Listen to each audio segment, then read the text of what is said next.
True. Very true.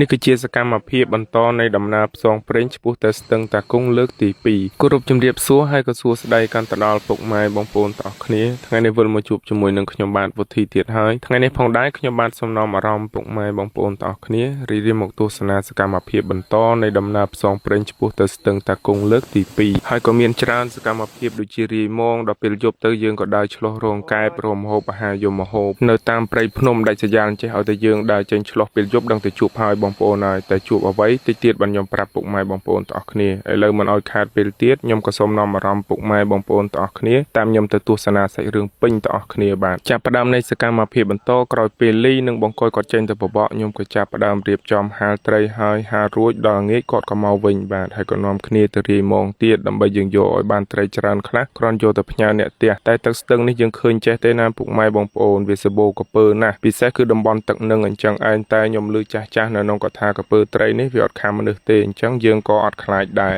កាត់មកដល់ពេលយប់ក៏នាំគ្នាអាំងត្រីដែលយើងបានប្រឡាក់ទុកពីថ្ងៃហូបបាយរួចហើយបានចេញទៅឆ្លោះហើយនេះត្រីដេលីនឹងបង្កយគាត់ទៅបបកបានមកក្បាលនឹងឯងបងប្អូនបាទហើយយើងគ្នាទៅ3នាក់អាំងទៅ2ទៅបត់ចេះមកឃើញថាបបោបាត់ហើយបងប្អូនហើយឥឡូវបាយត្រីយើងក៏បានឆ្អិនហើយអញ្ជើញពុកម៉ែបងប្អូនភាសាបាយជាមួយនឹងពួកខ្ញុំទាំងអស់គ្នាបាទចំពោះការយើងដើរព្រៃធម្មតាបើអត់សូវមានម្ហូបក៏នៅទៅហូបបាយឆ្ងាញ់ដែរហើយទៅនោមមកបានត្រីចេះទៀតអូយពុកម៉ែបងប្អូនហើយអញ្ចឹងហើយបានខ្ញុំថាខ្ញុំហូបបាយសូវបានទេដល់ពេលឆ្ងាញ់ចេះរឹតតែបានហើយគីឡូធ្វើម៉េចនឹងស្រកបាទឡើងរហូតដើរព្រៃឡើងគីឡូតែបើនៅផ្ទះចុះគីឡូវិញខ្ញុំនេះចំពោះពុកម៉ែបងប្អូនវិញតែចូលចិត្តរសជាតិដូចពួកខ្ញុំអត់បានចូលហាងទំនើបហើយក៏មិនបាននៅតាមក្រុងតាមអីច្រើនភាគច្រើនគឺនៅតាមព្រៃភ្នំហូបបាយស្ដាប់តែសលេងសត្វយំកង្កែបតាមមាត់ស្ទឹងនិយាយរួមទៅឮតែសលេងសត្វព្រៃតែបើឥឡូវនេះឮតែសលេងសត្វមន់វាកតតអីបើខ្ញុំអង្គុយបញ្ចូលសលេងនៅចិត្តផ្ទះហ៎បងប្អូនចឹងក៏សូមអធិស្ឋានផងបងប្អូនហើយរៀងលាន់បន្តិចហើយឮតែសលេងសត្វមន់ហើយនឹងសត្វស្លាបវាហើរមកក្បែរនឹងឮលាន់ទៅហឹងតែម្ដង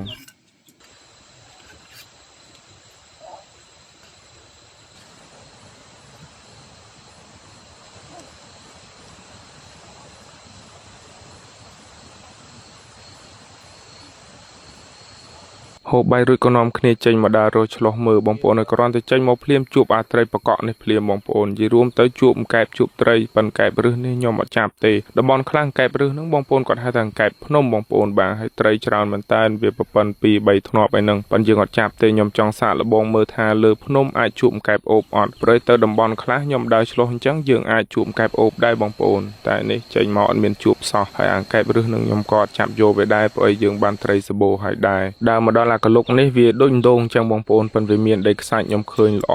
ទៅក៏ខ្ញុំចាក់សាក់មើលដូចជាមានកធានៅក្នុងយ៉ាងបញ្ចាក់ទៅអត់មានអីសោះបងប្អូនហើយគេថាសបាយរកត្រីតែពុកម៉ែបងប្អូនអស់គ្នាបានអត់ថាដែរយល់ដល់គ្រប់ពេល MMO នេះបាទដេកក៏បញ្ចូលសលេងបានដែរមិនមែនធម្មតាទេចូលតង់ហើយនៅតែបញ្ចូលសលេងទៀត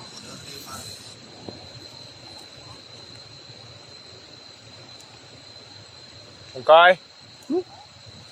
mấy mà mấy à vùng vùng từ ca vẫn ấy phải ca nghe tích và គ្រប់ពេលកន្លែងណាក៏ដោយទោះបីជានៅព្រៃឬក៏នៅផ្ទះចំពោះបងកយគាត់អាចបំពេញការងាររបស់គាត់រហូតបងប្អូនបាទហើយឥឡូវយប់ក៏រៀងជ្រៅហើយក៏នាំគ្នាទៅដេកទៅពួនបងប្អូនហើយខ្ញុំភ្លេចប្រាប់បងប្អូនមាញ់ចំពោះដែលខ្ញុំថាដើរឆ្លោះពេលយប់គង់តែជួបតាមពិតដល់ពេលខ្ញុំដើរទៅនឹងជួបកពើវារត់ចុះទឹកបងប្អូនបាទប៉ុន្តែយើងថតវាអត់តាន់វាចម្ងាយល្មមដែរប្រហែលជា50-60 ម៉ែត្រឯណោះហើយឥឡូវកាត់មកដល់ពេលព្រឹកទៅក៏នាំគ្នាចាប់ផ្ដើមចេញទៅសាម៉ងចាំមើលទាំងអស់គ្នាថាលទ្ធផលម៉ងរបស់យើងជាប់ត្រីច្រើនអត់ក្នុងថ្ងៃទី3នេះបងប្អូនបាទchơi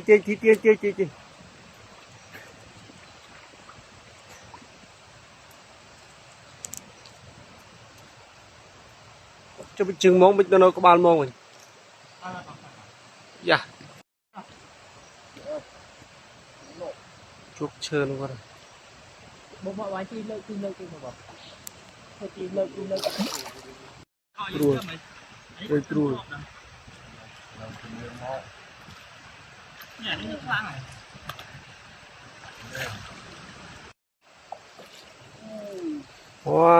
mồi